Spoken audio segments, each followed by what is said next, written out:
Connect News Media tabiriba singbu taramna okchari. Home Minister Amit Shah na pikhiba order gi matung inna March 9 da Manipur da free movement houkre. Adubu Kukisingna Imphal dagi lakhiba Manipur State Transport MST gi bus Kangpokpi yorokpada mai thaki. Kukisingna Gari singda nung thomjin ki nauri kapsin ki nungdum sing lambi da thada duna thingki. Loinana lambi tourakpa tayar mai thaba amadi barricade thingba tauki.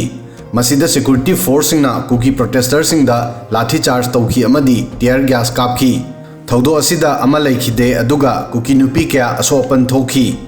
Free movement gi Ahanba Numit ki sin asi ubada Manipur da chahi ani gi matungda free movement di houkre adubu unfree oiki. Sin asi yengluraga Kukising bu laksin bada Governor na ngamgadawribra haiba wahang ama thorakli. Lamhenba Kukising bu laksin anaba President rule fawba sonthana uri. Lobu ikai khumnadaba amadi akiba yaudana Governor amadi Home Minister gi order bu fong na singnari.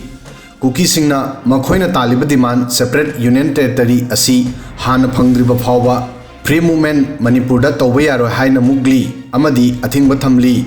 Phibam asida Home Minister na haikiba March 9 dagi mi sing Manipur gi mafam khudingda apanba yaudana chathok chasin yahangani haiba adu Kukisingna phagi tahanki. Loinana matau karamna Home Minister gi wafam asi mapung phagane haibasi wahang amani. Aduga Governor amadi Central Government na lobu ikai khumnadaba Kukising gi mathakta kari action lokhalakadage haibasi su yengba tari.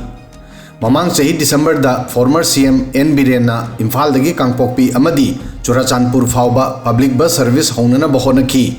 Adubu madumai pakhide. Moirang khomda MST station da passenger amatalak na khide. ITLF ki spokesperson Ginja Boljong na hai aikhoi pot chai puthok pusin tawbudi yai adubu security gi maramdagi mi sing chathok chasin tawbudi yaroi. Mi sing houjiksu yamna emotional oiri aduga Kukising gi tonganba administration gi demanda kari suwari sade haiki.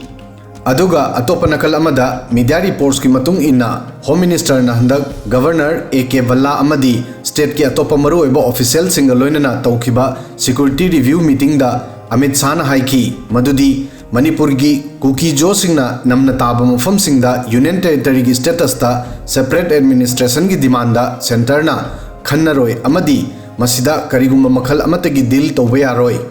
Awangba thaki source ki matung inna March amada Manipur gi maramda Amit Shah na loukhiba meeting da mahakna Governor AK Balla amadi Home Ministry gi atopa top official singbu masi mayek sengna haiki madudi Kuki-Zo singi main demand separate administration ga loinana union territory gi demand irrelevant issue ni amadi masi reject tawpham thoi.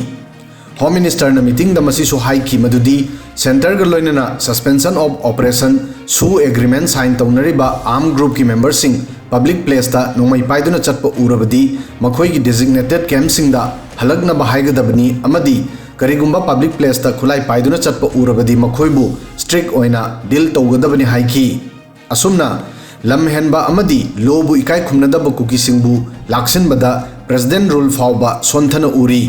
Manipur da free movement gi khongthangda athingba pirakliba Kukisingbu akanba action loukhatuna president rule gi chaba magun khanghanba tangai fade. Natrabadi matungdasu houjik thokhliba thoudok asigum amuk hanna Kukisingna touningbata tourakpa yai. Aduga hanadagi Manipur da law and order laite haribasigi mathakta Home Minister Governor amadi president rule da miyamna amuk hena thajaba watkani. Video sidang asigi di matang asoi fawbadang thagasari.